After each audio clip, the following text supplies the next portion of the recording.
तो दोस्तों बहुत बेसब्री से आप इंतजार कर रहे थे केमिस्ट्री का शॉर्ट क्वेश्चन आंसर वाला वीडियो कब आएगा तो कब आएगा। फाइनली वो वीडियो आ गया है। देखिए इसमें जो आपके बोर्ड एग्जाम में 2 नंबर वाला क्वेश्चन पूछता है ना, नहीं अति लघु उत्तरीय प्रश्न पूछता है ना, तो ज़्यादा क्वेश्चन नहीं बताएंगे, ठीक है। इसमें बहुत कम क्वेश्चन बताएंगे। आज सभी क्वेश्चन समझिए कि 99% चांस है कि डायरेक्ट आपके एग्जाम में यहीं से आएगा तो आएगा, यानी सभी क्वेश्चन को 99% चांस है कि डायरेक्ट आपके एग्जाम में यही आएगा तो आएगा। देखिए अगर आपका कुछ भी पढ़ाई नहीं हुआ है ना तो घबराने का कोई बात नहीं है।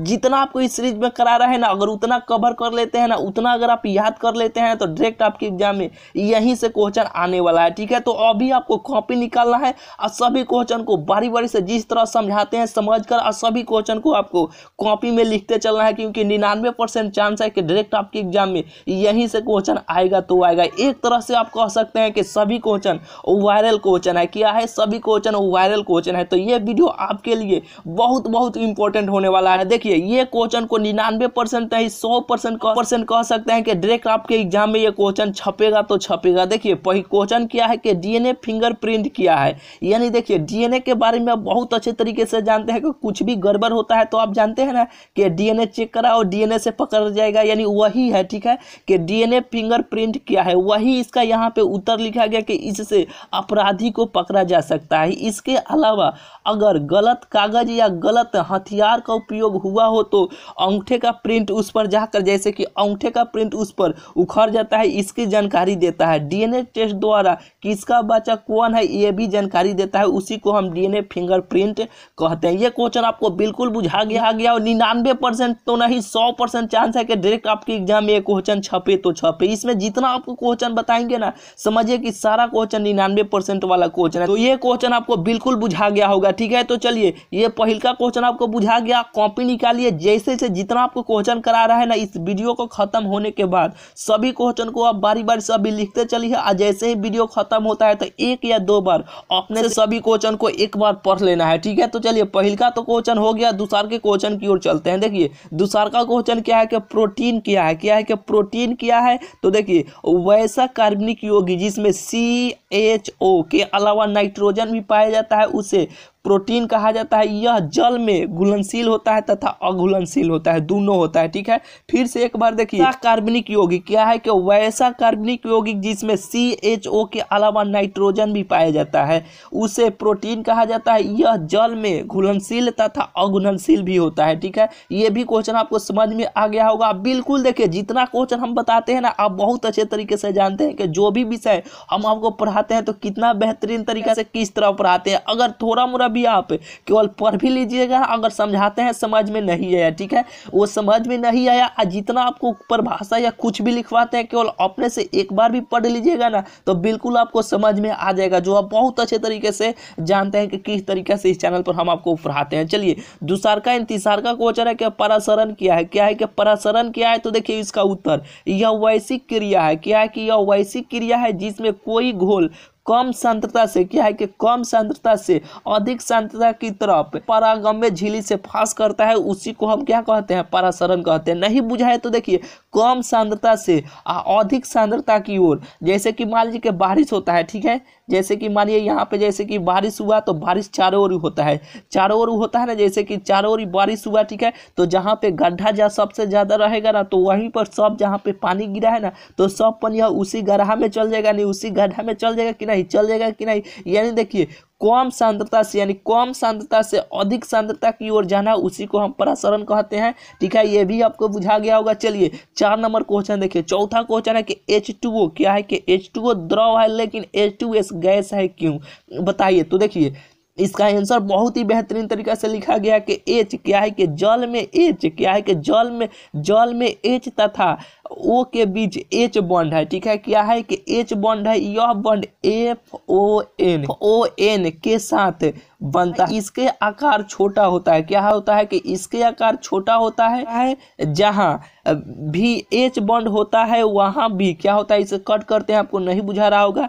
जैसे कि देखिए H बॉन्ड होता है, जहाँ भी H बॉन्ड होता है वह यौगिक द्रव होता है, लेकिन S का आकार बहुत बड़ा होता है, वह H बॉन्ड नहीं बनाता है, अतः वह H2 एस बनाता है। ठीक है, अपने से भी केवल एक बार इसे पढ़ लीजिएगा तो ये भी आपको समझ में आ जाएगा। 4 नंबर क्वेश्चन हो गया। चलिए 5वें नंबर क्वेश्चन की ओर चलते हैं। देखिए 5वां नंबर क्वेश्चन है कि उजला फास्फोरस को किरासन तेल में रखा जाता है क्यों। ठीक है, यानी जो उजला फास्फोरस होता है ना उसे किरासन तेल में क्यों रखा जाता है। तो देखिए इसका आंसर, जैसे कि उजला जो फास्फोरस होता है ना, इसे कट करते हैं। ठीक है, जब जैसे कि उजला जो फास्फोरस होता है ना, जैसे कि उजला फास्फोरस तथा सोडियम काफी सक्रिय पदार्थ है, यह कमरे के ताप पर आग पकड़ लेता है और किरासन तेल में इसकी सक्रियता बहुत कम होता है। जैसे कि इस तरह हम रखेंगे तो इसमें उजला जो फास्फोरस होता है ना, अपने से जैसे कि वातावरण के अनुसार ये जहां तहां से ये इसको वायु मिलेगा। ठीक है, ये जल्दी बहुत जल्दी इसमें आग पकड़ लेता है। किरासन तेल के भीतर जब हम रखेंगे ना तो इसका सक्रियता बहुत कम होता है, अतः इसे किरासन तेल में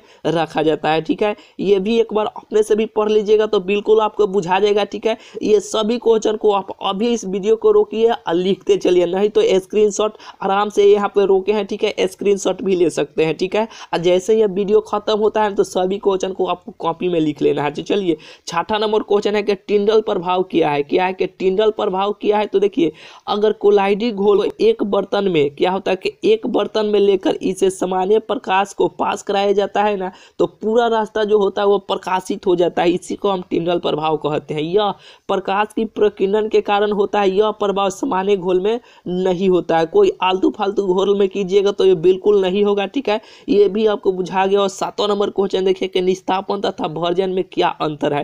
डायरेक्ट आपके एग्जाम में छपने वाला है कि निस्तापन तथा भर्जन में क्या अंतर है। देखिए इसका आंसर है कि निस्तापन तथा भर्जन में वाष्पशील अशुद्धि होता है। इसे गर्म करके हटाने की प्रक्रिया को हम निस्तापन कहते हैं। ठीक है, फिर एक बार के निस्तापन तथा भर्जन में वाष्पशील अशुद्धि होता है। इसे गर्म कर हटाने की प्रक्रिया को हम क्या कहते हैं, निस्तापन कहते हैं। भर्जन ऑक्सीजन की उपस्थिति में सल्फाइड अयस्क को गर्म कर ऑक्साइड में बदलने की प्रक्रिया को हम भर्जन कहते हैं। ठीक है, ये देखिए यहाँ पे निस्तापन हो गया, अब भर्जन हो गया। पहले दोनों को परिभाषा लिख लीजिएगा और लिखने के बाद देखिए थोड़ा मोड़ा आपको नीचे आना है। आइएगा दोनों में क्या लिखिएगा कि दोनों में अंतर यह है कि निस्तापन कम ताप पर वाष्पशील अशुद्धि को हटाने के लिए होता है। जारण अधिक यानी जारण जो होता है ना अधिकतम यानी अधिक ऑक्सीजन की उपस्थिति में सल्फाइड को ऑक्साइड में बदलने के लिए होता है। ठीक है, जो यहाँ पे देखिए निस्तापन होता है ना तो यहाँ पे कम ताप पर अशुद्धि को हटाने के लिए होता है। यानी जारण यानी भर्जन जो होता है ना वो अधिक ताप पर ऑक्साइड को यानी बदलने के लिए होता है। ये भी आपको बुझा गया होगा। चलिए 8 नंबर क्वेश्चन देखिए कि अयस्क तथा खनिज में क्या अंतर है। तो देखिए यहाँ पे खनिज के पहले बारे में लिखा गया, फिर यहाँ पे अयस्क के बारे में लिखा गया। देखिए यहाँ पे जो खनिज होता है ना कि खनिज वैसे कांचा पत्थर है जो खान में पाया जाता है, इसे हम यहाँ पे खनिज कहते हैं। इतना भी लिख सकते हैं, इससे धातु का निष्कर्षण महंगा पड़ता है। यानी इससे जो धातु का निष्कर्षण होता है ना, इसे शुद्धिकरण करने वाला प्रक्रिया होता है ना, यह महंगा होता है। यहाँ पे अयस्क जो होता है ना यह भी कांचा पत्थर है। ठीक है, ये भी अयस्क है ना, ये भी यानी कांचा पत्थर है जो खान में पाया जाता है। इससे धातु का निष्कर्षण सस्ता पड़ता है। क्या पड़ता है, सस्ता पड़ता है। देखिए इससे तांबा क्या है कि इससे तांबा तथा लोहा दोनों बनाया जा सकता है, लेकिन लोहा का निष्कर्षण महंगा पड़ता है। क्या होता है कि लोहा का जो निष्कर्षण कराया जाता है ना इससे महंगा पड़ता है। अतः लोहे या खनिज है लेकिन इससे तांबा का निष्कर्षण सस्ता पड़ता है। अतः तांबे के लिए यह ऑक्साइड है। दोनों में अंतर यह है कि तांबे के लिए अयस्क है। ठीक है, और दोनों में देखिए यहाँ पे लिखा गया वही बात। ठीक है, यहाँ पे कट है। देखिए इसे हम कट करते हैं। एक बार अपने से भी पढ़ लीजिएगा तो बिल्कुल आपको समझ में आ जाएगा, लेकिन फिर हम आपको समझाते हैं। देखिए दोनों में अंतर यह है कि अयस्क क्या है कि दोनों में अंतर यहाँ पे लिखा गया है कि दोनों में अंतर यह है कि अयस्क से धातु का निष्कर्षण सस्ता पड़ता है। अतः तांबे के लिए अयस्क एवं खनिज से धातु का निष्कर्षण महंगा पड़ता है। ठीक है, देखिए जो यहाँ पे खनिज अयस्क था ना इसे कट करते हैं। देखिए ये जो अयस्क है ना इसे धातु का निष्कर्षण करने में सस्ता पड़ता है, इसे महंगा पड़ता है। यही बात यहाँ पे लिखा गया है। अंतर में यही आप लिख दीजिएगा कि खनिज में ये इसे निष्कर्षण के लिए इसमें महंगा यानी धातु को निष्कर्षण करने के लिए महंगा पड़ता है खनिज में, और यहाँ पे अयस्क में यानी अयस्क में धातु को निष्कर्षण कराने में सस्ता पड़ता है। ठीक है, यही अंतर यहाँ पे लिख दीजिएगा तो आपको बिल्कुल यह आंसर हो जाएगा। ठीक है, अतः में यहाँ पर और लिख सकते हैं कि धातु का निष्कर्षण सस्ता पड़ता है, अतः तांबे के लिए शासन क्या है कि शासन एवं खनिज से धातु का निष्कर्षण महंगा पड़ता है। ठीक है, यही बात लिखा गया जो आपको यहाँ पे बताएं कि यही बात लिख दीजिएगा कि खनिज क्या होता है कि खनिज के लिए महंगा पड़ता है, यानी इसको निष्कर्षण करने में महंगा पड़ता है, अयस्क में सस्ता पड़ता है। चलिए ये भी क्वेश्चन हो गया, 8 हो गया। 9 नंबर क्वेश्चन देखिए, डायरेक्ट आपके एग्जाम में क्वेश्चन छपने वाला है कि मानक इलेक्ट्रोड विभव की परिभाषा दे। डायरेक्ट आपके एग्जाम में क्वेश्चन आने वाला है, देखिए इसका आंसर कि जब किसी धातु का क्या होता है कि जब किसी धातु क्षण को 1 m सांद्रता के विलयन में जिसका तापमान 298 केल्विन हो तो इसे डुबाने के बाद दोनों विभव के बीच उत्पन्न विभव को मानक इलेक्ट्रोड विभव कहते हैं। क्या कहते हैं? मानक इलेक्ट्रोड विभव कहते हैं। देखिए और बात यहाँ पे एक और लिखना है कि यह मानक इलेक्ट्रोड विभव क्या है कि मानक इलेक्ट्रोड विभव का निर्धारण के लिए किसी धातु इलेक्ट्रोड के मानक इलेक्ट्रोड से जोड़ना पड़ता है, यानी एक प्लस या माइनस से जोड़ना पड़ता है। ठीक है, चलिए 10 हो गया, यानी यहाँ पे 9 हो गया। 10 नंबर क्वेश्चन देखिए कि आदर्श तथा अनादर्श घोल में अंतर स्पष्ट करें। ठीक है,